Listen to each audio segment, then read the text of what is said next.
gente estava falou da relação de dispersão, falou da velocidade de grupo, e vamos, o que mais que a gente pode ver? Eu tinha falado da função de Green, né? Eu acho que tinha. Vamos dar uma olhadinha numa coisa que é a redução mecânica. O que significa a redução mecânica? Né? Todo modelo, no eletromagnetismo, o que é a onda eletromagnética? Qual é a relação entre uma onda eletromagnética livre no vácuo e uma partícula? Vamos pensar assim.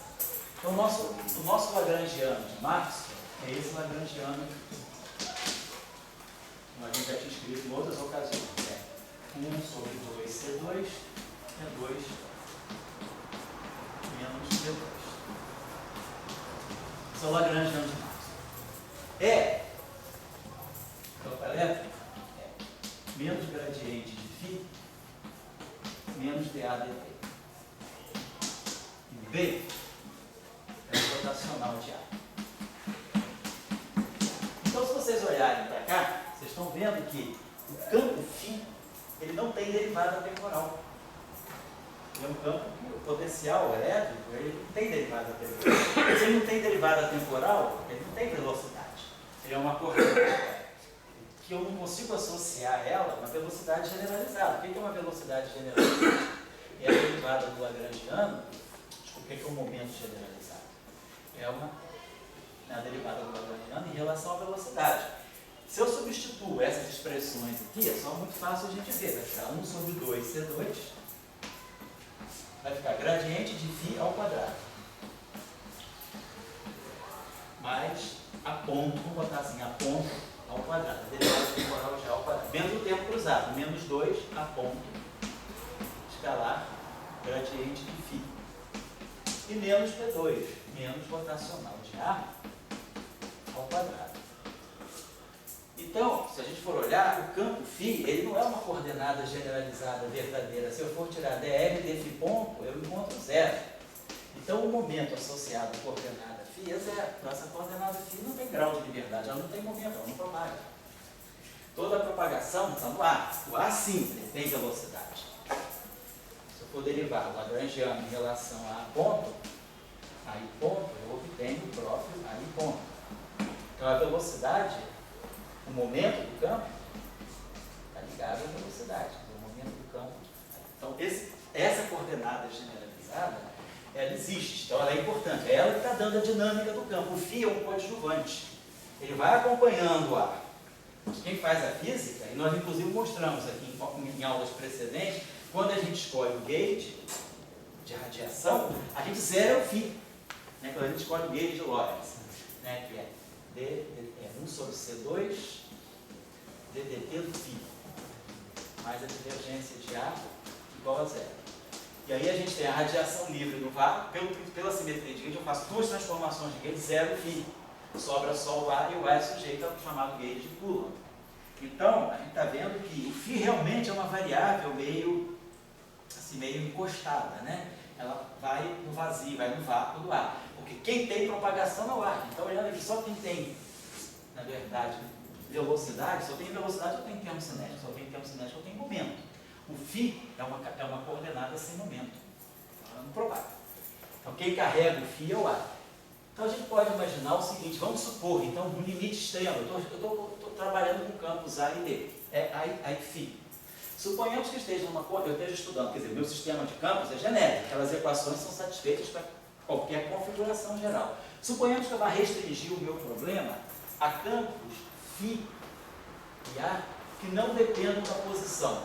Eu tenho um campo que só dependa de T e um A que só dependa de T. Ou seja, vamos pegar campos que têm distribuição uniforme no espaço. Eles não dependem de X, eles são uniformes, mas eles dependem de T. Então, em cada ponto, o campo varia com T, mas o campo não varia de ponto a ponto. É uma situação particular. É como se eu tivesse uma função de duas variáveis. Eu vou estudar, por exemplo, um corte, né, em que eu vou trabalhar com a situação em que a derivada em relação a y de f é zero. Vou trabalhar no regime em que f só dependa de x, não depende explicitamente de y. Então isso está me levando a um problema tipo mecânica. Porque na mecânica nós temos coordenadas. E as coordenadas só são função do tempo. Quando a gente sai da mecânica, tipo partícula e vai para o sistema contínuo, que é o campo, quando a gente tem um campo aqui, chama φ, aí a gente traz a dependência temporal, mas o campo passa a depender de x. Então, o meu campo depende da posição. Mas num problema mecânico eu não tenho. A posição é o que especifica o sistema. Eu especifico o sistema de partículas pelas posições dos graus de liberdade, pelas coordenadas, né, independentes que descrevem os graus de liberdade da partícula. Então, o que a gente chama de redução mecânica seria pegar, dado uma teorítica, dado um sistema de campo, olha para esse sistema de campo na situação especial em que nenhum campo dependa da posição. Então, todas as derivadas espaciais de qualquer campo é zero. Então, é isso que nós chamamos de redução mecânica. Nós podemos chegar a um problema de mecânica de partícula a partir de uma teoria de campo. Agora eu tenho, aí sobram, quais são as variáveis que sobram? Φ e A. Mas aí quando eu for olhar para esse lagrangiano, toda dependência de Φ é zero. Toda dependência espacial já é zero, não tem rotacional. Então só sobra que o campo elétrico é dA dt. Então esse meu lagrangiano, na verdade, ele está me descrevendo isso aqui, ó, 1 sobre 2C2, aí ponto, aí ponto. Aí se eu tiro as equações de Euler-Lagrange, faço o princípio variacional, eu vou ter que aí 2 pontos é igual a zero. Então o que é a onda eletromagnética livre? Né? Qual é o sistema mecânico que corresponde ao campo eletromagnético livre do vácuo? É uma partícula, 3 graus de liberdade, 1, 2, 3, com aceleração zero. Então, na verdade, o campo eletromagnético livre, ele é uma contrapartida do problema de uma partícula livre, movimento retilíneo. Imagina que a gente já estudou um eletromagnetismo aqui, que dá um passo além de massa, que é o eletromagnetismo de Proctor. Quando a gente trabalhou aqui o eletromagnetismo de Proctor, a gente colocou um termo novo, que era aqui, mais 1/2 de M2 A2, né? Φ ao quadrado menos A ao quadrado. Essa aqui é a versão, né, que a gente vai colocar aqui, é a versão do lado. Então, isso aqui é Proctor agora. Então, tá, só para lembrar para vocês, o que é um lagrangiano de Proctor? O lagrangiano de Proctor é o lagrangiano de Maxwell mais o termo chamado de Proctor, mais 1/2 de M2 a mi. Esse lagrangiano aqui, se vocês se lembram de aulas anteriores, ele gera isso aqui, a seguinte equação. As equações de Max são essas aqui, dI F de I mais M2 a mi igual a zero. E aí a gente escreveu as equações lá, divergência de E mais M2φ igual a zero.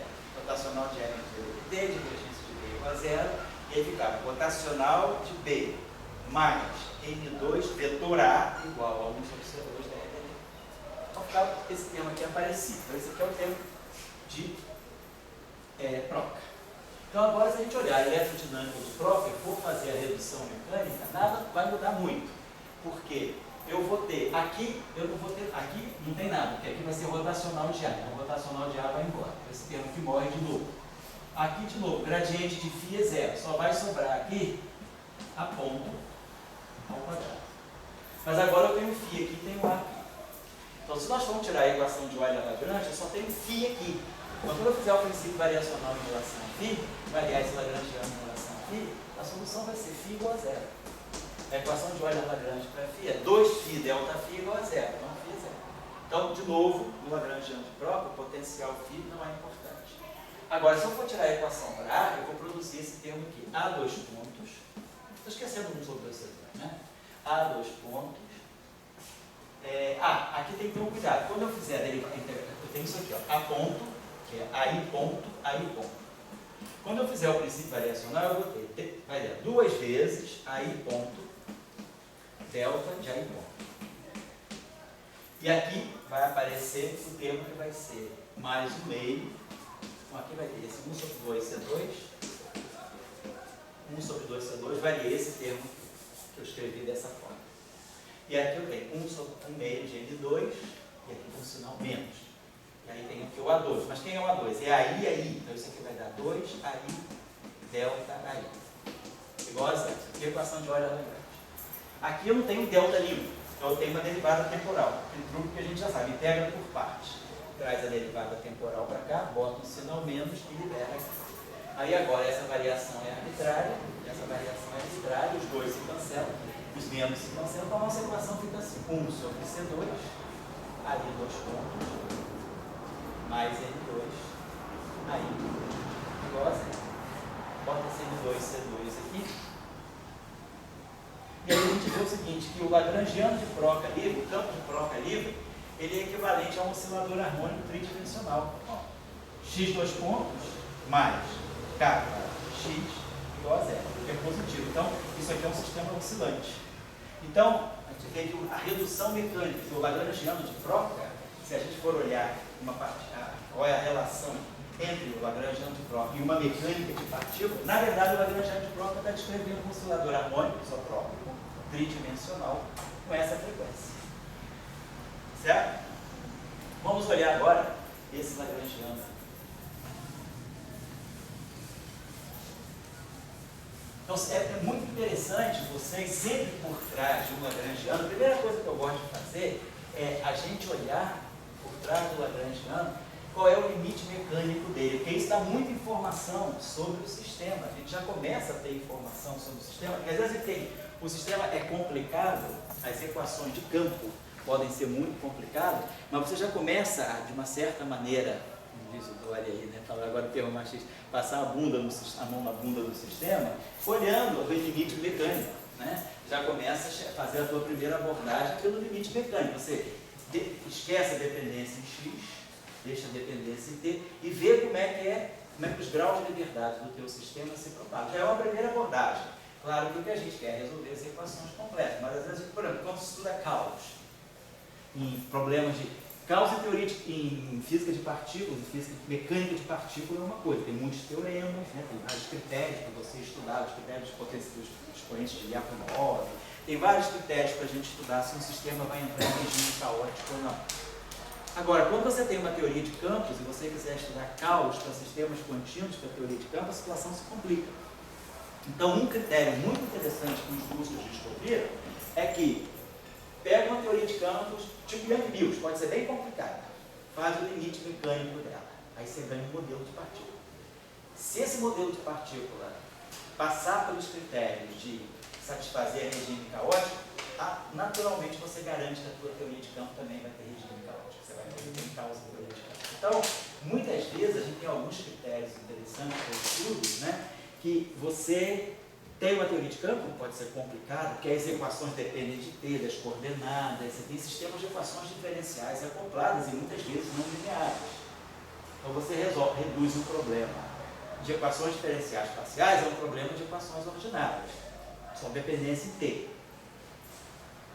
Não necessariamente lineares, podem ser equações diferenciais ordinárias acopladas e não lineares, mas não tem os termos de derivada parcial na solução. Isso aí pode facilitar. E às vezes é muito interessante também a gente querer saber, por exemplo, né, como vão ser os modos de vibração do sistema. E aí às vezes você pode fazer isso no regime de campo também. Então, pronto, quem já ouviu falar, todo mundo que conhece aí o campo de Klein-Gordon, sabe que o lagrangiano de Klein-Gordon é esse aqui, meio, né? A gente sempre faz assim, dφ, menos meio de M2, φ2. Então se a gente olhar para o lagrangiano de Klein-Gordon, o que ele está dizendo para nós? Isso aqui é o meio, né? De ddt do φ, ddt do φ, menos o meio do gradiente de φ ao quadrado,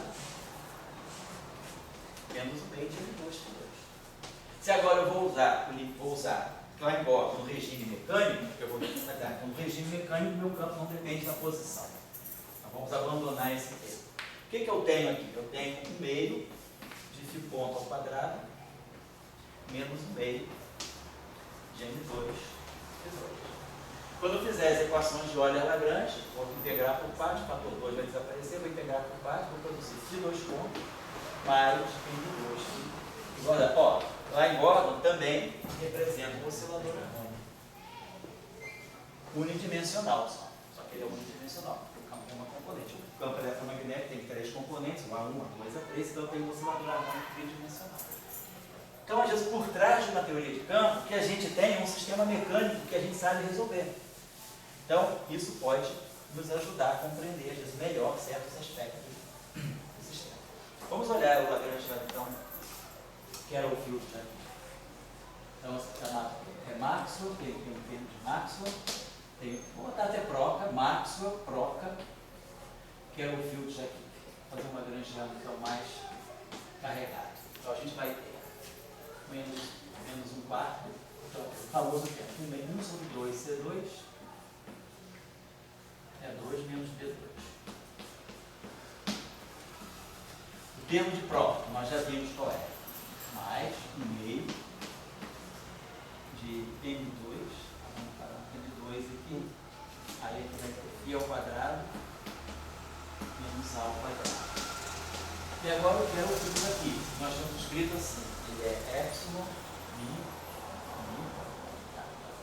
lambda, vi, ami, f kappa.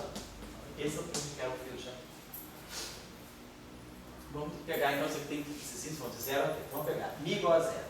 Então, eu teria que 0, aí esses índices aqui só podem ser espaciais, vi, V0, aí, FJK. Depois, esse índice aqui vai ser temporal. Então, eu vou ter epsilon I, 0, JK, VI, A0, FJK. Depois, mais epsilon I, J, 0K, VI, AJ, F0K. Finalmente, mais epsilon I, J, K0, VI, AJ, FK0. Então, são todos os termos que estão aí dentro. Esse termo aqui é igual a esse, porque o epsilon é antissimétrico, então se eu trocar esse K com esse 0 com esse K, menos sinal menos, VI, AJ, FK0 é menos F0K. Então esse termo aqui eu posso desprezar, que aqui dá um fator 2. Então esse termo que é o filtro aqui, vamos voltando aqui no Lagrange, ele vai ser para nós o seguinte, mais V0, que eu vou chamar de um escalar aqui, que eu estou chamando de aqui, vou chamar esse V0 aqui. Aí, embaixo, então esse cara aqui a gente sabe, isso aqui é esse epsilon 0 em JK é o epsilon de leve típico, é o epsilon em JK em 3 dimensões. Esse cara aqui, pela covariância, isso aqui é menos a componente A euclidiana, e isso aqui é menos epsilon JKL, campo magnético VL. Então essa expressão aqui é F de JK, L menos dá mais, esse aqui dá um fator 2 delta e L, então isso aqui vai dar um fator 2 delta, 2 a escalar. Aqui vai ter um fator 2. Vou fazer o seguinte, vou botar um meio em todos esses termos. Bota o meio no termo que quero o filtro aqui.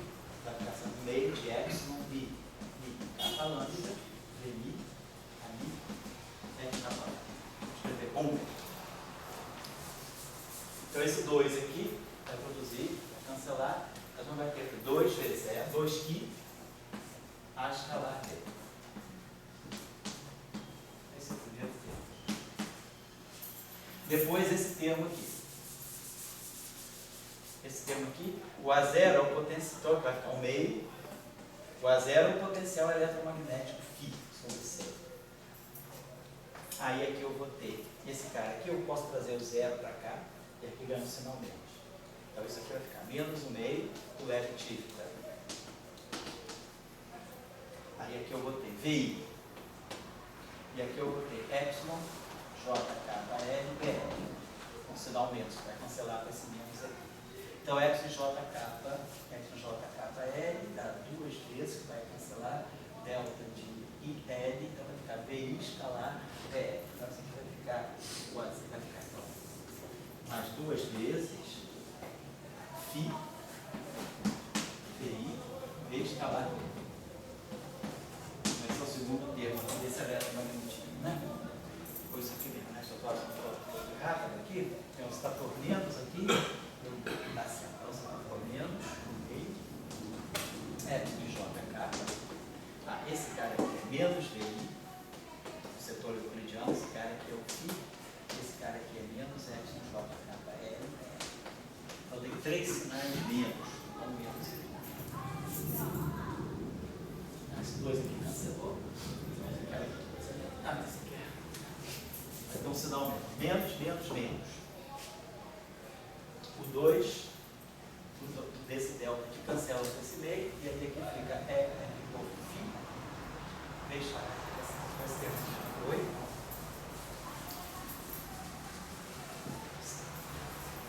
Agora o último terminho, que é esse aqui. Pode trazer esse zero aqui para frente, vai ficar duas vezes epsilon 0 e jk, tá ficando simétrico, dá dois pulinhos, não tem problema. Aí aqui a gente vai ter vi.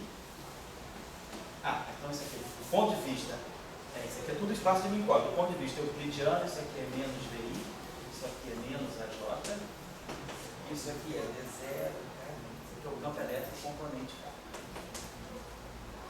Então esse termo aí, ele fica, esse cara aqui, esse menos se cancela, esse cara aqui desce duas vezes o termo de eletricidade, 2jk, vi, aj, então isso aqui fica v escalar, tá?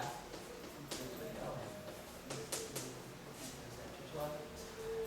Tá, você vai ficar duas vezes v.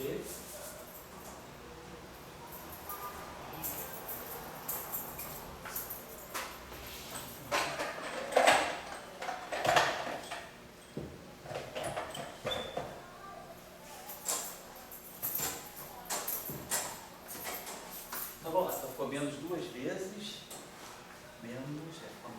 Por mais duas vezes, mais duas vezes, v escalar a vetorial f. Então, estou colocando aqui para vocês, né, quem quiser olhar o que era o fio do Jacques, pode olhar do ponto de vista do espaço de Minkowski, que era esse termo aqui,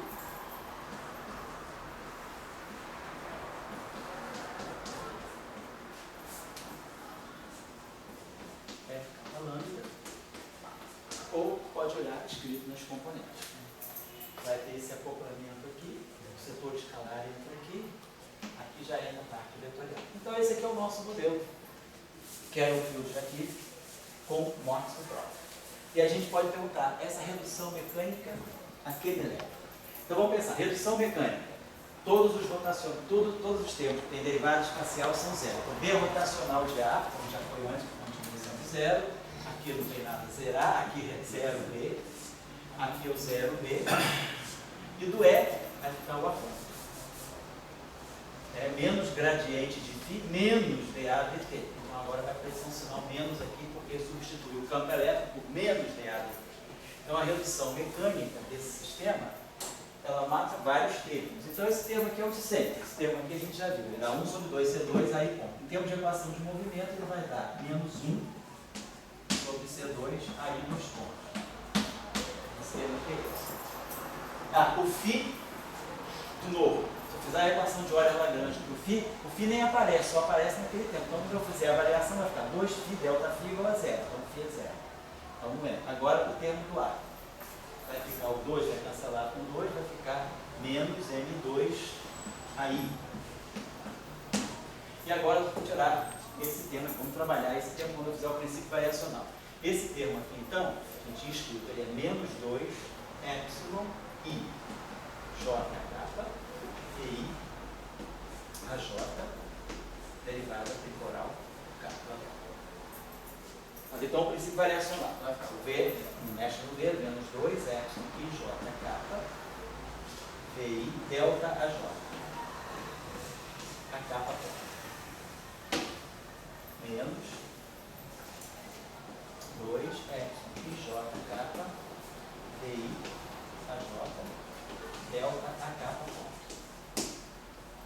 Então, tenho que liberar, esse meu delta está livre, beleza, então está prontinho, isso aqui tem que ser, tudo está, isso aqui, não escrevi, deixa eu colocar aqui para ficar tudo claro. Aqui eu tenho 2, liberei aqui o delta aí, que aparecia um a e ponto, delta e ponto, eu fiz a integral por parte, eu liberei, esse termo aqui ficou menos m2 aí, delta aí, e agora vamos trabalhar esses termos aqui. Esse termo aqui já está prontinho. Por quê? Ele é o que eu quero. Só que ele não está na forma que eu quero. Eu preciso fatorar um delta aí. Então eu vou fazer o seguinte, como I e JK são todos saturados, o interessante é eu chamar o J de I e trocar o I por J. Eu vou chamar o J de I J de I e o I vira J. Aí eu fatoro esse delta aí. E aí esse termo fica, vou colocar que vai ficar menos 2, vou trabalhar em epsilon, J e K. PJ, a K ponto, delta aí. Já estou fatorando o delta aí. Então aqui JK, eu faço o seguinte, eu boto um sinal mais aqui e troco o I por J. Agora, esse termo que está aqui, nada mais é do que o produto vetorial entre V e A ponto. Componente I. Então esse termo aqui deu mais 2, V vetorial A ponto, componente I e delta I. Esse termo aqui está pronto. Eu posso ter errado no sinalzinho, depois vocês acertam. Depois estudar, reolhar, pode. E aqui é a mesma coisa, eu tenho esse delta K ponto. Quero liberar ele. Primeiro de tudo, eu vou ter que liberar, fazer uma integração por partes. Aqui já vai ficar um sinal mais. O V é constante, então eu vou trazer essa derivada, só pode vir para cá. Aí eu liberei o delta a K. Aí agora eu preciso fatorar o I. Então eu vou chamar o K de I e o I de K.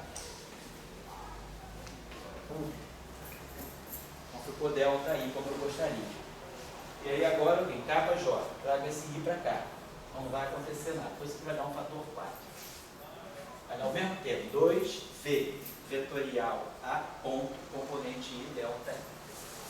Então essa ficou a nossa equação mecânica. Então o modelo mecânico que sai daí tem essa equação. Ele vai multiplicar tudo por menos, vai ficar 1 sobre C2 A, 2 pontos, mais N2 A. Aqui já seria um oscilador harmônico.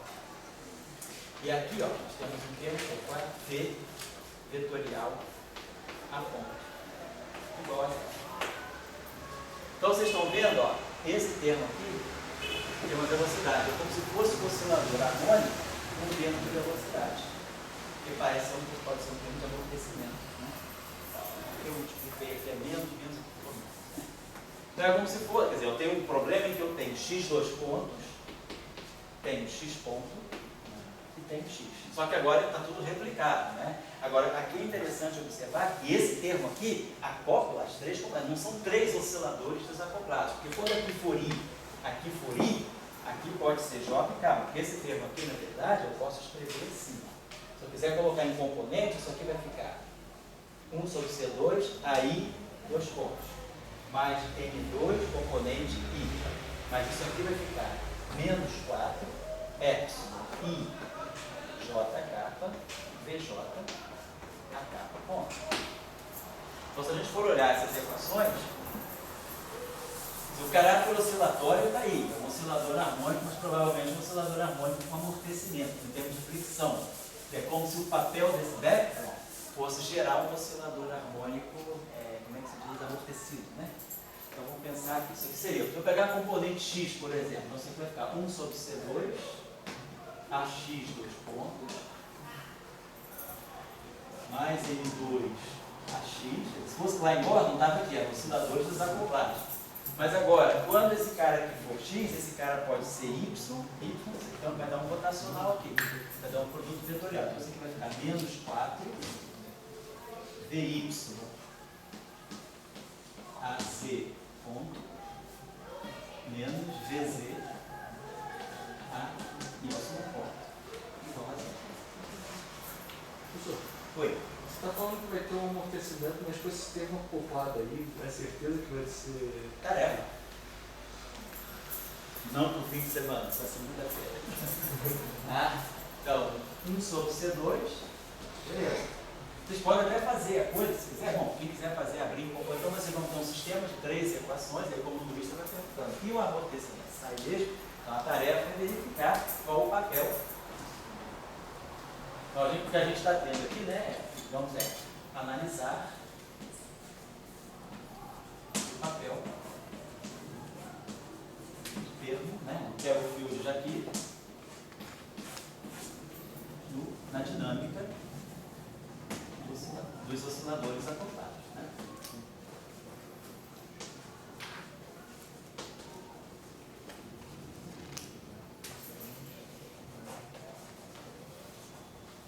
Tá?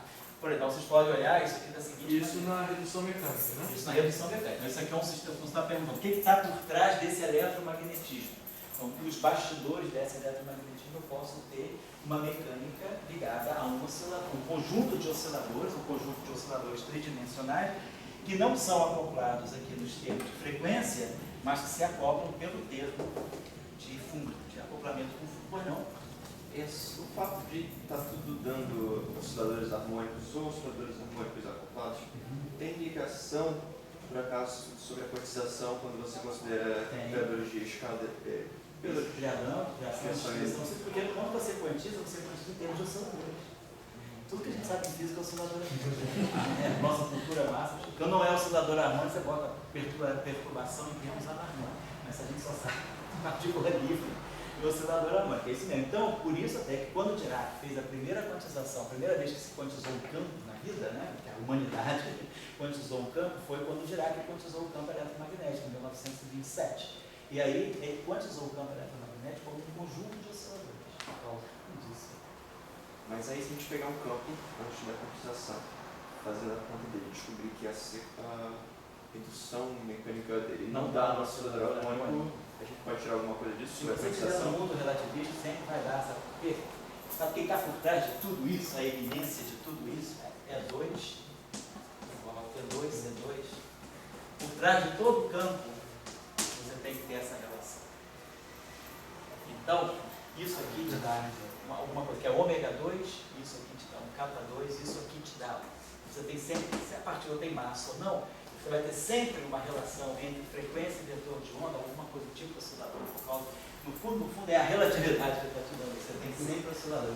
Mesmo que não aparentemente você veja um oscilador, você sempre pode manipular as equações que você mostra que você chega no oscilador. Para a equação de Dirac, se você pegar a equação de Dirac, a gente vai estudar aqui no curso, isso eu não vou deixar como material de leitura das aulas que eu leio, isso a gente precisa discutir bem. Mas quando a gente pega a equação de Dirac, a gente escreve ela assim, I, gama, mi, dI, menos NC, e H cortada, blá blá blá, psi igual a zero. Então você olha para cá, você só tem derivadas primeiras. A equação de Dirac é ddt, aí, mas você itera essa equação, você pode mostrar que essa equação leva a essa condição aqui. D'Alembertiano mais N2C2, psi igual a zero. Então você tem um Klein-Gordon para trás.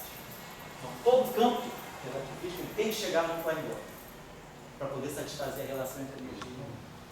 E aí, da relação entre energia e momento, do Klein-Gordon você tira o oscilador. Então, por trás de todo campo tem um oscilador. Por isso que o processo de quantização, você sempre faz quantização via, como se você estivesse quantizando um conjunto de osciladores. O oscilador pode ser acoplado, forçado. Isso, pode ser acoplado. Está vendo esse cara aí? Forçado. Desculpa, forçado. Quando você acopla uma fonte da boa, Rubik, se você, por exemplo, colocasse um termo de acoplamento, se você pegar esse Lagrange que nós pegamos, Maxwell, Proca, que era um fio de Jaquet. Então nós tínhamos o termo de Maxwell, que é menos o quarto de F μ ao quadrado. Tínhamos o termo de Proca, meio de N2 a 2. Pegamos o termo que era o fio de Jaquet, meio de F, Mi, I, K, lambda, a Mi, a Semi, a Mi, F, K, lambda. E aí eu posso agora acrescentar um termo novo. Vamos dizer que eu acople meu campo eletromagnético a alguma fonte externa, alguma coisa que eu vou chamar de um Rho. Então, apareceria, o termo seria φ acoplado a uma fonte Rho menos φ menos A acoplado a uma fonte Rho vetorial. E aí, essa equação teria um termo igual a um ponto.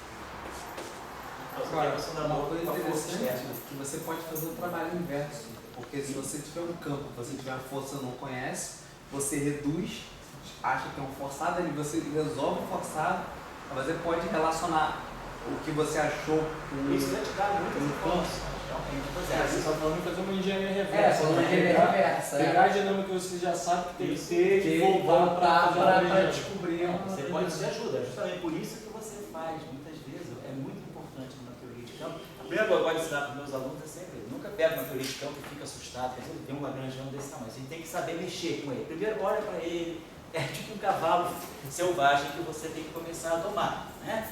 Então você pega um lagrangiano, a primeira vez quer resolver de uma maneira mais geral, você não resolve nada. Se pegar um cavalo selvagem e montar para fazer uma galopada, você cai. Então você pega o cavalo, estuda a carinha dele, pega o termo, tira daqui. Primeira coisa que você faz a redução mecânica, porque isso já te dá um panorama. Depois que você fizer a redução mecânica, você pode, por exemplo, fazer uma redução planar. Se o problema é tridimensional com o tempo, elimina a componente Z, por exemplo, fica com T, X e Y. Isso já te dá uma dinâmica planar. Então você, aos poucos, você vai conhecendo o sistema pelas partes mais elementares dele, até que você, quando chegar no caso oficial que você tem que resolver, você já tem feelings em muitas direções. Você conhece, por exemplo, do que ele gosta. Depois você conhece como é que você pode abordar ele, seguro pelo rabo ou pelo pescoço, né? Sei lá, como é que eu boto o arreio no cavalo. Então, a gente, quando pega uma teoria de campo, a gente tem que ter um pouco, teoria de campo, justamente, o camponês, né? A sabedoria do camponês é saber como abordar o problema, né? Da onde eu vou começar, o plantio, a safra, a colheita. Então, essas coisas a gente tem que fazer. Nunca peguem um lagrangiano complicado e fiquem com medo. Primeiro, trabalha com ele em situações mais simples, vê o que... Primeira coisa, todo mundo tem vamos dizer, praticamente o nosso ground state, né, da nossa formação em física é a mecânica. Todo mundo tem uma formação basilar, porque a mecânica já vem do ensino médio, vem do ensino do ciclo básico, depois a gente faz mecânica uma série de vezes, né, mecânica analítica, faz até demais, né? E aí mecânica, se a gente não souber mecânica, porra, tá bom. Aí depois reduz o teu problema a um problema de mecânica, pelo menos você espera que você saiba mecânica, né? E aí, mesmo que é um problema de eletromagnetismo, de Yang e Newton, vê como é que fica o sistema mecânico. Muitas vezes você tira muitas informações importantes do sistema, como por exemplo agora, como é que colocou, sai um oscilador harmônico forçado? Sai. Se você acoplar com uma fonte externa, está aqui, você tem um termo forçado. Essa fonte externa vai fazer o papel da forçação, esse termo aqui pode fazer o papel do dumping, do amortecimento, e aqui está um termo de frequência. Então, a tarefa que eu vou deixar para vocês, então, é analisar, né? Foi a tarefa que o Luiz propôs para vocês, que é analisar o papel do termo de Carroll Field aqui na dinâmica dos osciladores acoplados, né? E verificar se há como é que se usa amortecimento.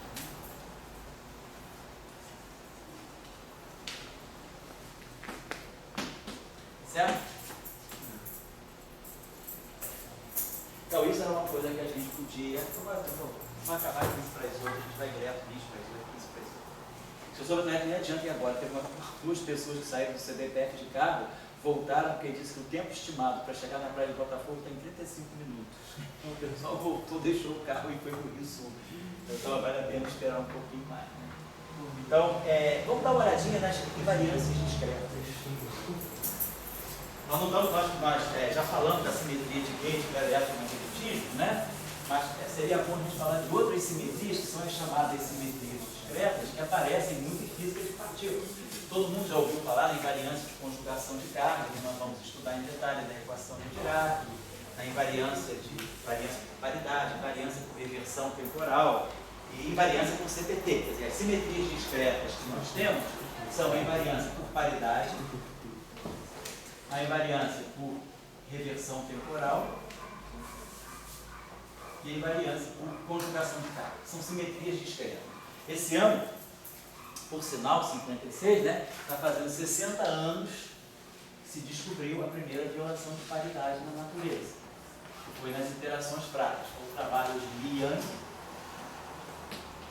em 56, foi o trabalho teórico, onde eles mostraram que certamente as interações práticas violam paridade, coisa que não acontece com a eletromagnetismo, não acontece com a gravitação, não acontece com as interações fortes, e depois o trabalho da Mrs. Wu, em 57, o Li Yang, 56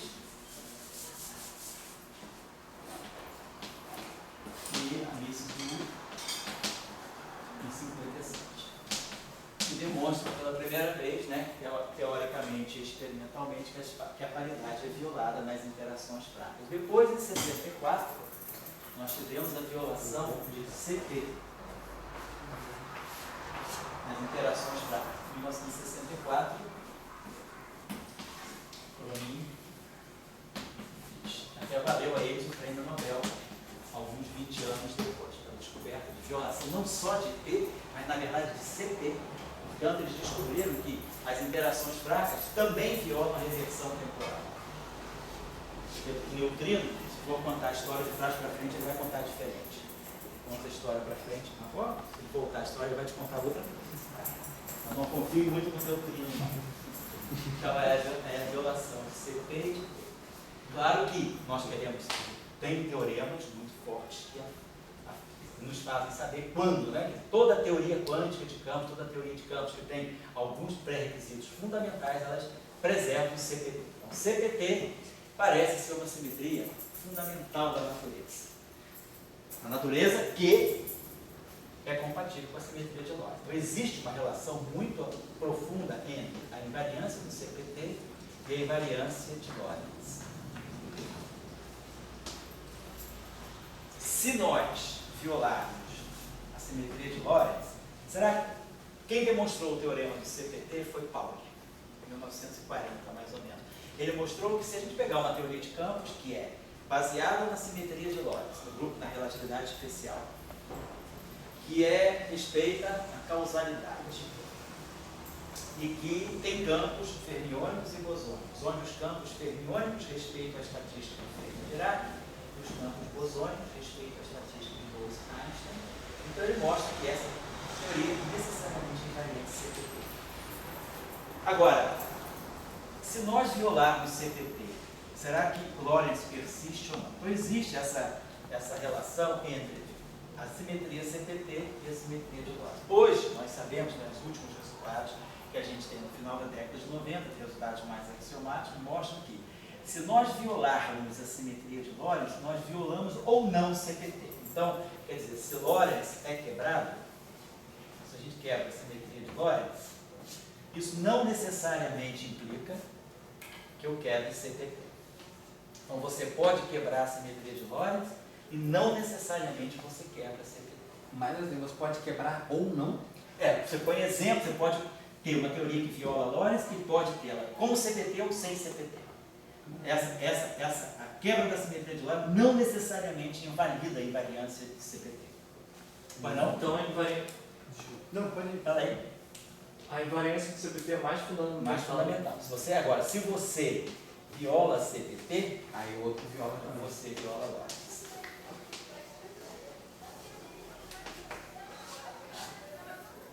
Aqui não. Você tem sistemas com violação da simetria de Lorentz, mantendo CPT ou não. Mas agora, se você violou CPT, Lorentz está violado. Mas não. Isso foi uma discussão que durou uns 10 anos até ser esclarecida. Foi esclarecida em 2002. Greenberg.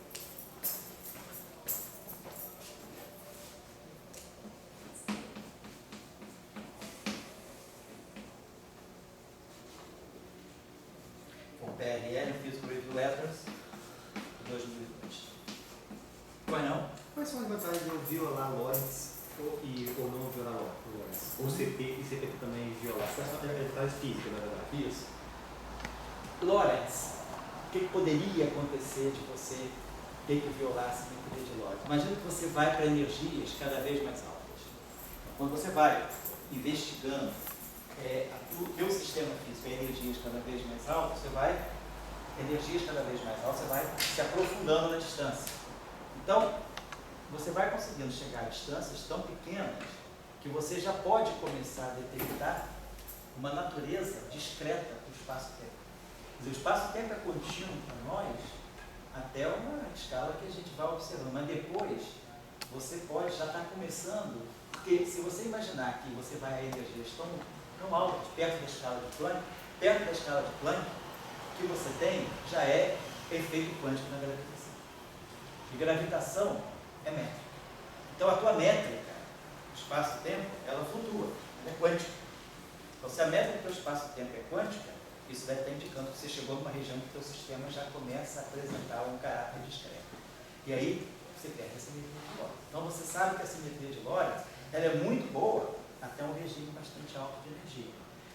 Porém, nós não sabemos que nas regiões vizinhas da escala de Planck, como realmente é a estrutura do espaço-tempo. Então, muitas vezes, é interessante você estudar sistemas com violação da simetria de Lorentz, porque você pode estar começando a investigar situações que te colocam perto de uma região que você pode observar, por exemplo, uma natureza fracional do teu espaço-tempo, ou uma natureza discreta do teu espaço-tempo.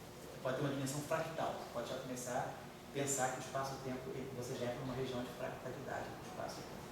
Então é isso. A motivação física seria essa. Sim, o senhor falou sobre essa invariância de Lorentz e tem um problema muito famoso na QCD, que se eu fixar um calibre, né, eu posso...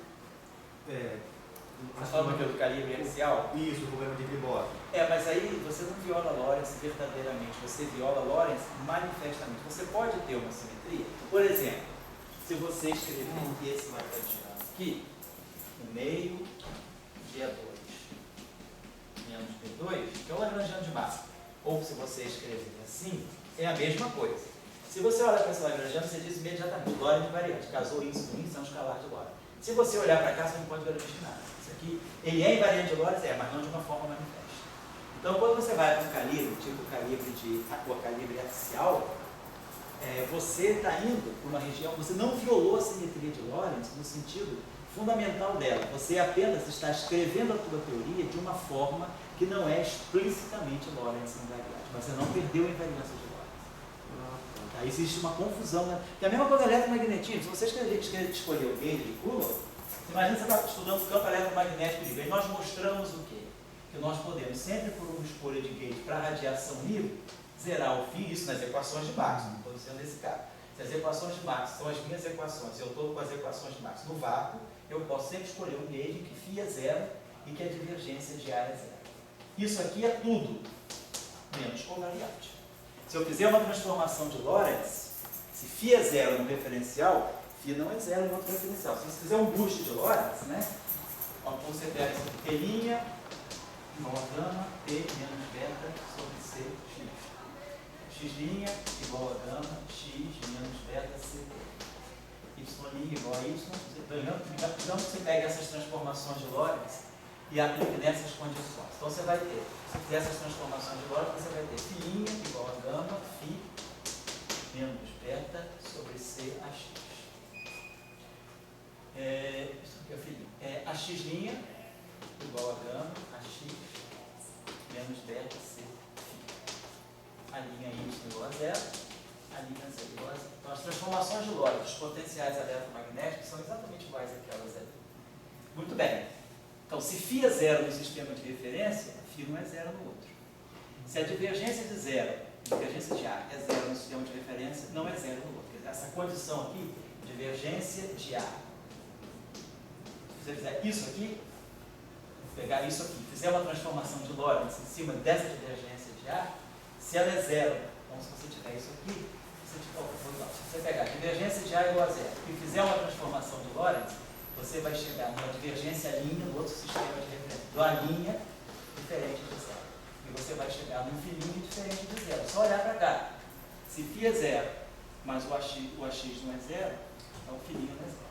Então, na própria eletrodinâmica, o próprio calibre de radiação, o calibre de Coulomb, ele não é covariante. Porque se você fizer uma transformação de Lorentz, ele já não vale mais. Filinha não é zero e nem divergência de A é zero. Então, esse calibre não é invariante de Lorentz.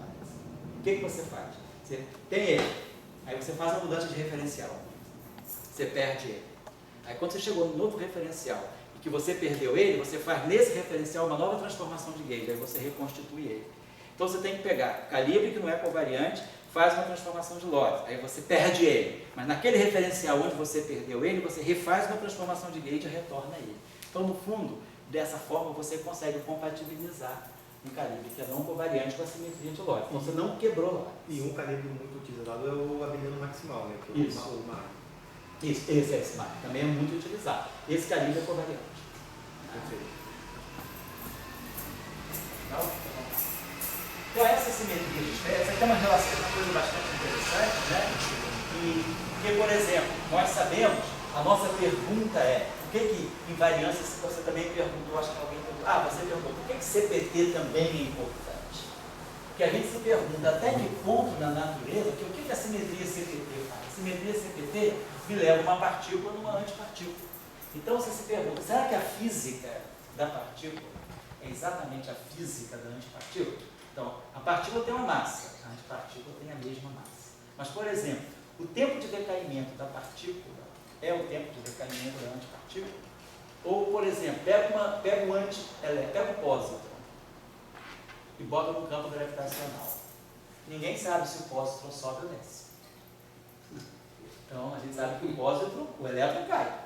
Mas ninguém mostrou que a antimatéria é atraída gravitacionalmente. Isso é um experimento que está sendo feito. Eu perguntei se eu já tinha Não tem Não, eu resultado. acho que Não tem resultado ainda. eu acho que tem o Lenz não até já trabalhando nisso. Por exemplo, tem gente trabalhando nisso na Suíça. A questão da antimatéria ter a mesma interação gravitacional que a matéria não está esclarecida. Tem o resultado mais próximo que está se chegando é com antihidrogênio. Construiu, que se conseguiu montar o átomo de antihidrogênio em laboratório, que é muito instável, porque a antimatéria é instável. Então, você pega um antipróton em carga negativa e pega um pósitron em carga positiva. O máximo que se conseguiu com câmaras de baixíssima temperatura, vácuo absoluto, foi que ele durasse 17 minutos. Então, você consegue construir a antimatéria. 17 minutos. E apareceu Uma experiência, uma experiência gravitacional com um objeto de um átomo que tem uma massa de 10 a menos 27 kg, você tem dificuldade. Então, os pessoal descobriu só para terminar. Então, o que a gente tem hoje, nós esperamos que a gravitação seja universal no sentido de que matéria e antimatéria sofram os mesmos processos gravitacionais. Mas ninguém diz que isso, ninguém provou que isso é verdade, nem teoricamente, nem experimentalmente. Você queria falar o quê? Um tipo de instabilidade da antimatéria pode também ser uma relação agora sobre a CPT? o funcionamento diferente da antimatéria com a matéria. Porque qual tipo seria dela? Pois é, por que tem essa assimetria matéria e antimatéria? É uma questão da cosmologia, por exemplo. Então, a estudar a simetria, matéria e antimatéria, você joga isso lá para a nucleossíntese do universo primordial e tenta entender por que o nosso universo é tal que existe muito mais matéria do que antimatéria. Toda matéria, lá na tabela periódica, é matéria. Você não tem átomos de antimatéria naturalmente. A antimatéria, você não tem estrela de antimatéria que a gente tenha descoberto. A gente tem estrela de elétrons, de nêutrons, prótons, sobretudo, estrelas nucleares. Então, por que da simetria matéria e antimatéria? Esse é um grande defeito do modelo padrão. O modelo padrão não dá nenhuma informação da simetria matéria. Se você quiser elencar quais são os defeitos do modelo padrão, coitadinho, entre tantos, tem sido muito bom, é igual o governo da Dilma, salvou muita coisa, mas está sofrendo impeachment. Então, a antimatéria, o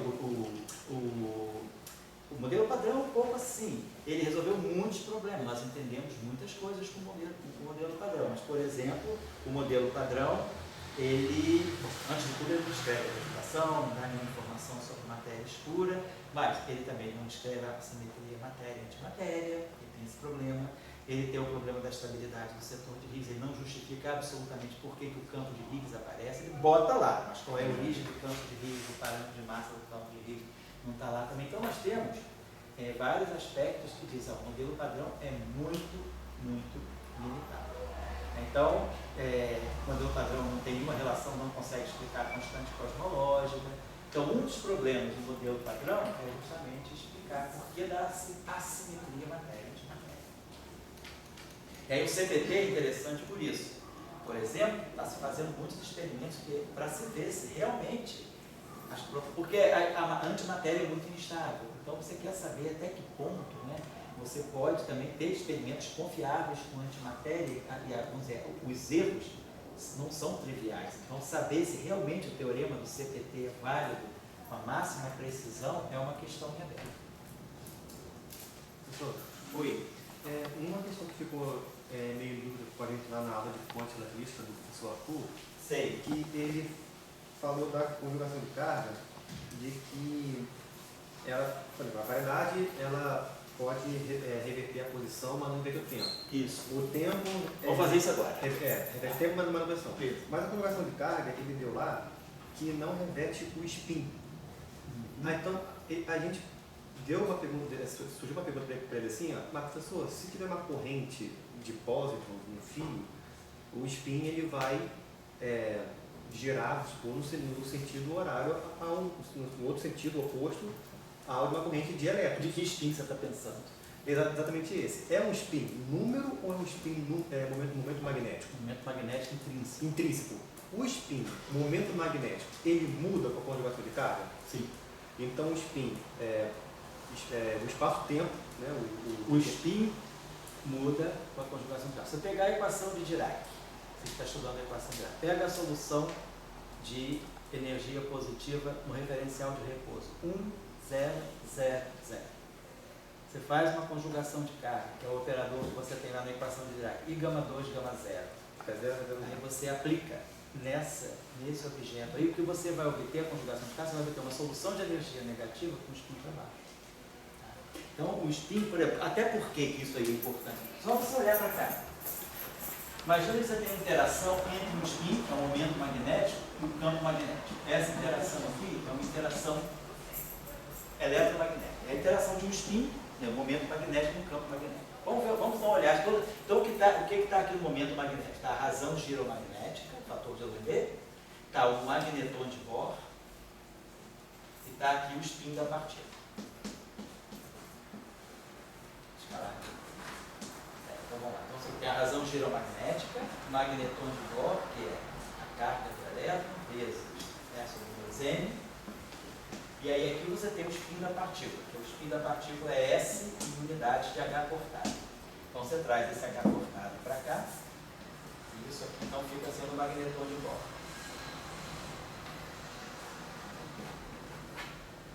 Que é o spin do elétron. Por quê? Porque o spin que é o momento magnético do elétron. Por quê? Porque o spin do elétron é meio de sigma.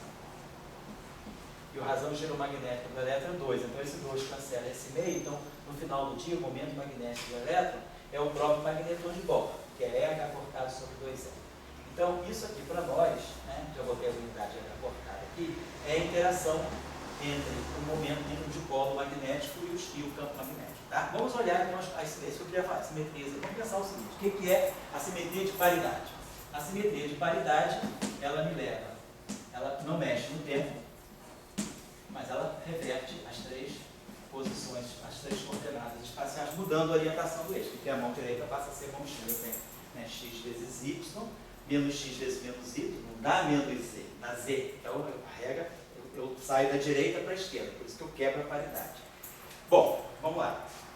O campo elétrico. Vamos pegar as equações de Maxwell. Divergência de E igual a ρ. O que é ρ? É carga por unidade de volume. Então, se eu faço uma transformação de paridade, eu mexo nos eixos, a carga não muda e o volume não muda.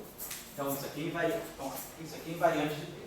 Se eu faço uma transformação de paridade, x vai em menos x, y vai em menos y, z vai em menos z. Então, a divergência vai em menos divergência. O campo elétrico, ele é menos gradiente de φ, menos ddt de A. Então, o tempo não muda, mas as coordenadas, o que é espacial muda. Então, esse cara aqui muda, o φ não muda. Esse cara aqui ganha um sinal menos. E esse cara aqui não muda, mas esse muda. Então, o campo elétrico, ele muda por paridade. O campo elétrico é um verdadeiro vetor, ele muda por paridade. Então, a primeira equação de Maxwell, que é a equação de Gauss, ela é invariante por paridade, porque a divergência muda, o campo elétrico muda e a densidade de carga, por unidade de volume, não muda quando eu refiro dos eixos.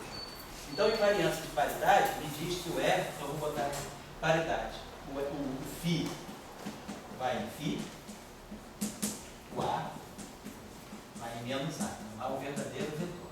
Então, o campo elétrico vai em menos E. O campo elétrico se comporta exatamente como a coordenada de posição, um verdadeiro vetor. Mas o campo magnético é rotacional de A. Então tem duas trocas de sinal. Então o campo magnético não é um vetor, mas é um pseudo-vetor. Ele vai nele mesmo. Diferentemente do que a gente espera de um vetor. A gente espera que se eu inverter os eixos, o vetor fica com as coordenadas invertidas. Então, essa é a ação da paridade nos campos de massa. Vamos pegar Faraday Lens. Rotacional de E igual a menos dB dt. Por paridade. Esse muda, esse muda. Esse não muda e esse não muda. Então, os dois sinais menos aqui se cancelam, fica invariante. Então, se eu faço uma transformação de paridade, essa equação fica invariante. Se eu pegar divergência de B igual a zero, é a mesma coisa. Se eu tiver monopolo magnético, enrola tudo. Se essa divergência é zero, isso aqui troca de sinal, mas o B não. Mas como isso aqui é igual a zero, essa equação, eu posso cancelar esse sinal mesmo, essa equação continua invariante. E aí vamos pegar Ampère Max, rotacional de B, igual a 1 sobre C2, dEdt, margem 0J. Paridade. Então, aqui não muda, aqui muda. Então, esse sinal aqui mudou. J é ρ, densidade de carga, vezes a velocidade. A velocidade muda, não mudou. B não muda, rotacional muda. Então, fica tudo igualzinho. Essa equação, como um todo, ela ganha um sinal menos que eu posso fatorar. Então, as 4 equações de Matrix são invariantes por paridade. Vou apagar isso aqui. Então, paridade deixou todo mundo invariante. Acho que esse ponto já posso apagar. Não, eu posso não. Vou precisar depois justamente dessas equações para discutir a paridade. Deixa eu apagar isso aqui, vou aproveitar esse quadro aqui assim.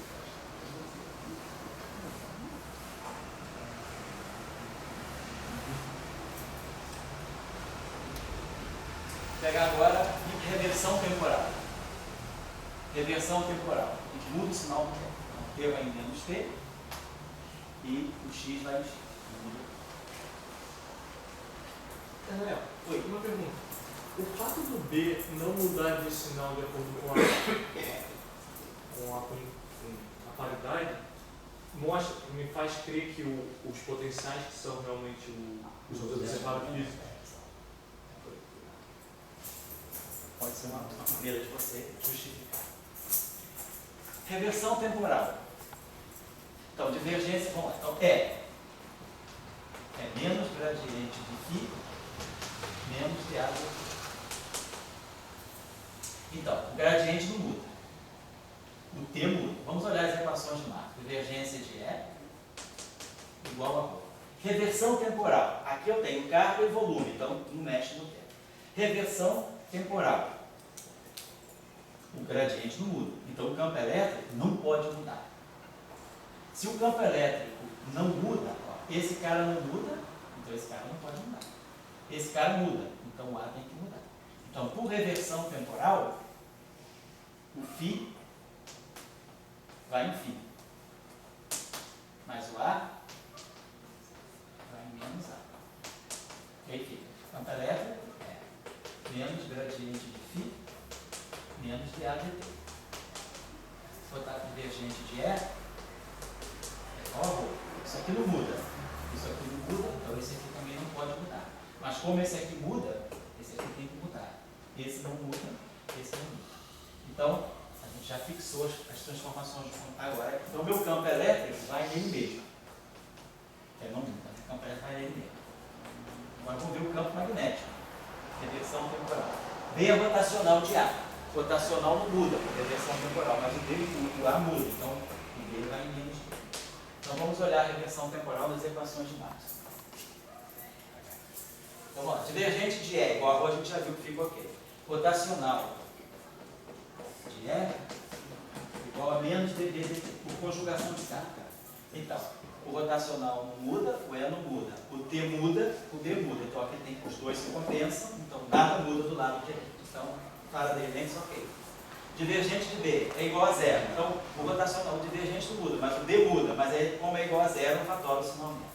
E aí, vamos para Ampère Max. Rotacional de B igual a 1 sobre C2, dEdt, margem 0J. Reversão temporal.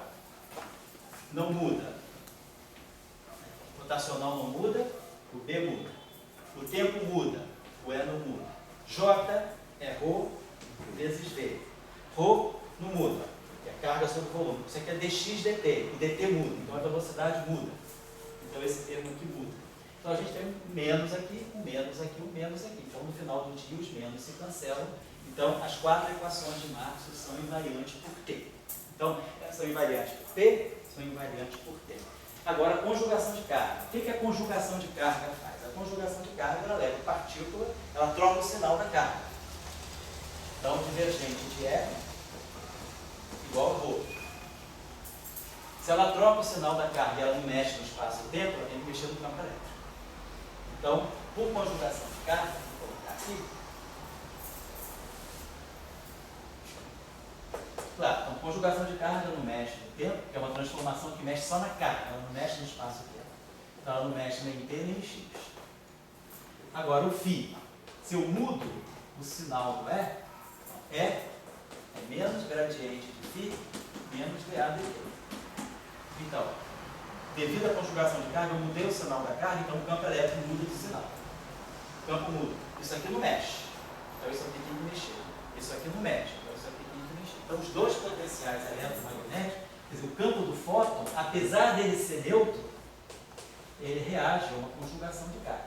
Ele não é invariante por conjugação de carga. Ele é refletido por conjugação de carga. Porque na verdade é isso. Se eu troco o sinal da carga, eu inverto o sinal do campo elétrico. Se eu troco o sinal da corrente, eu inverto o sinal do campo magnético. Então, eu mexo. Então, o meu campo elétrico vai em campo elétrico menos. Qual é a demonstração que esse campo é físico e não subsidiário? Qual Dória? Não seria uma demonstração, porque a gente sempre tem uma discussão se esse campo é físico ou subsidiário. Uhum. Aí ele está mostrando que ele é físico, né? Porque ele vê a carga, Ele sente a carga que é direta. física. Né? Muito bem, então as equações de Maxwell, então se eu pegar a equação, pegar agora Faraday-Lenz, rotacional de E menos dB dt. Rotacional de tempo não muda, então E muda, B muda, nenhum problema. Divergente de B é igual a zero, B muda, mas é igual a zero, nenhum problema. Aí se eu pegar Faraday-Lenz, nós vamos ter Ampère Maxwell, rotacional de B, então B mudou. Igual a 1 sobre C2 ddt do E. O E mudou, então mudou. E o J é ρ vezes V. A conjugação de carga muda o sinal da carga, então ela muda. Então, de novo. Então, as equações de Maxwell são invariantes separadamente por C, por P, por T e por C. Então, essas três simetrias separadamente deixam invariantes as equações de Maxwell. Esse termo aqui é o termo de interação eletromagnética. Então, nós sabemos que a interação eletromagnética ela tem que ser invariante por C, P e T. Então, vamos ver. Então, vamos olhar, por exemplo, a conjugação, vamos olhar primeiro a paridade. Então, a paridade, ela mexe, o momento angular é R vetor P. Então, a paridade mexe no R, mexe no T. Então, a paridade, ela não mexe no momento angular. Então, o momento angular, por uma transformação de paridade, ele vai em dB. O spin é um momento angular. Apesar de eu não conseguir expressar o spin em coordenadas de posição, o spin é um momento angular. Então, o spin, por transformação de paridade, também é um pseudo. Ele segue o mesmo padrão do momento angular, porque o momento angular total é a soma deles mais esse. Então, o spin é uma categoria de momento angular, então ele reage à paridade dessa maneira. O campo magnético também não muda sobre paridade. Então, essa interação é invariante P. Esse cara não muda e esse cara não muda. Então, ela respeita P, interação magnética. Vamos olhar a reversão temporal. Reversão temporal, o R não muda, mas o T muda. Então, por reversão temporal, o momento angular e o spin, por reversão temporal, eles devem pegar um sinal menos. O campo magnético também pega um sinal menos, reversão temporal. Então, essa interação magnética respeita C e respeita T. É uma interação eletromagnética. Vamos ver agora a conjugação de carga. A conjugação de carga muda B. Então tem que mudar S. Então, por conjugação de carga, o spin, certo? Então ela preserva C, T e T. Certo? Agora tem uma surpresa interessante. Pega a interação de dipolo elétrico. Como é que é a interação de dipolo elétrico? Eu tenho um dipolo elétrico escalar spin, ou escalar campo elétrico. Então, a interação de dipolos magnéticos, a interação um momento magnético no campo magnético dá uma energia de interação que respeita C, respeita P, respeita são simetrias discretas. Já vi que não vai dar tempo, na próxima aula nós vamos começar a aula discutindo as invariâncias C, P e T agora das equações de Maxwell, dos eletromagnetismos modificados. Tá? Então vamos ver. Interação de dipolo elétrico, uma interação bastante importante, que está ganhando cada vez mais importância porque o dipolo elétrico do elétron foi medido com bastante precisão e viu-se que realmente não é zero. Se o dipolo elétrico do elétron não é zero, isso significa que a carga do elétron é assimetricamente distribuída em torno do seu espinho. E aí a pergunta é, o que pode fazer o elétron ter uma distribuição assimétrica de carga? Que física é essa? Assimétrica significa em torno do espinho. O que o elétron tem no referencial de repouso dele? Ele não tem momento. A única coisa que ele tem para se orientar, tadinho, é o espinho. Aí, se ele tem uma carga esfericamente distribuída em torno do espinho, o dipolo magnético dele, o dipolo elétrico dele é zero. Se agora você mede um valor não nulo, significa que o dipolo elétrico não é zero. Então a carga dele, pelo que tudo indica hoje, os últimos experimentos que foram publicados na Science no ano passado, é que a carga do elétron mais ou menos tem uma formato de uma pera, do abacate. Ela é fina em cima e bunduda. Falei bunda agora. Então a carga do elétron é meio feroz, né? Vamos dizer assim, meio popozuda. Fala. Ele respeita aquele poder das pontas, não? Oi? Aquele poder das pontas, que a gente está aprendendo no ensino médio, Sei. que a carga fica puxando. A carga, por exemplo, ela vai para a ponta de baixo. Isso. Por baixo. Ela se acumula mais embaixo. É. Isso. Então, isso é uma coisa interessante. E o que gera? Nenhum modelo padrão tem condição de explicar isso. Então, isso aí é física nova mesmo. Então, hoje em dia existe muita procura no estudo do... Que às vezes o cara, né, como agora o Geraldo Alckmin falando na FAPESP, né, que essas pesquisas não servem para nada. Imagina falar para o Alckmin que a gente está tentando estudar a distribuição de carga do elétron. Ele fecha quase isso. Falou, o Alckmin falou. Falou que essas pesquisas que não levam a nada, que pesquisa certa do Butantan.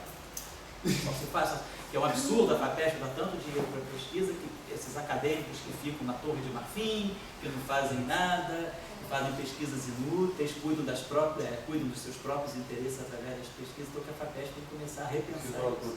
Falou agora semana, falou terça-feira. E vazou. Tudo agora vaza. Aqui tudo vaza, aqui sempre vazou. Aqui nem eu nem Tião temos segredo. Tudo nosso, as nossas todas passadas. Conversa gravada? Foi com o secretário de educação. Aí 3 secretários parece que gravaram a conversa. E vazou. Ele meteu o pau mesmo, meteu o pau nas pesquisas, disse que é inútil. E aí teve uma das pessoas assessores da FAPESP para fazer coro com ele também, veio tentar admitir, mas ele no fundo tem muita pesquisa inútil. Agora você imagina falar que você está fazendo uma tese de doutorado no momento de polo elétrico, é uma bolsa da FAPESP, o cara não vai tirar nunca, né? Aí o que eu estou falando assim, outra coisa que ele falou, tem que acabar com esse negócio de estudar humanidade, sociologia, isso eu vejo. Ciências humanas não serve para nada. Cara, que é isso, cara? Isso é uma coisa assim, onde a gente está, realmente. Está gravado, está vazando. Segurar o ouça e me sacaneie quando você puder. Graças a Deus eu não sou da FAPESP, mas não manda ninguém para a FAPESP, senão eu estou fudido. Oi? A sua turminha, Oi. foi o que ela reuniu a verba de tecnologia. Sei, cara. E dizem que muito devido ao mercado. Ele foi quase 20%. Uma das razões pelas quais Sérgio Rezende não quis ficar no governo Dilma. Ele falou que o que ele conseguiu com o Lula, né, o que ele dizia, Lula assinava embaixo.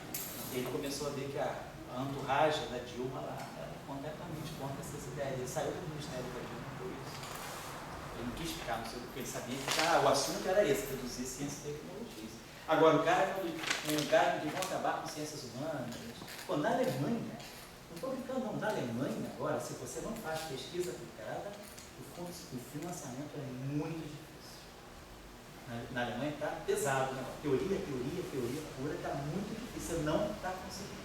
Porque as pessoas estão entrando nessa coisa assim, tem que ser pesquisa imediata. Tem que dar retorno rápido. Tem que dar retorno rápido. Quando você vai falar de inovação, Pois é. a palavra surge, mas digamos, ela surge, a inovação existe porque tem ciência. Exatamente, né? Se você não tiver ciência, é difícil a inovação. É difícil, né? O professor Ruby dizia isso, né? Se você inovar em cima da indústria de terra fina, você nunca chega na lâmpada elétrica. Você pode obter velas muito melhores, mas nunca você vai chegar na lâmpada elétrica, né? Então, quer dizer, inovação, ela refina talvez o que você tem, mas ela não faz aquele corte que te leva para uma nova ciência, né? Tem dois termos. Uma, inovação disruptiva. Disruptiva. Que é essa que é faz o salto. Que faz o salto epistemológico. E a outra é uma inovação... Vamos dizer assim, como se fosse incremental, né? Incremental, a palavra é isso, só vai se reforçando. Essa vai reforçando. O que tem muito hoje em dia é que, digamos, diante do problema, o pessoal que faz ciência pura, eles fazem modelo. Se você simular aquele modelo, você pode estar trazendo daqui um novo liquidificador. Agora ele só troca.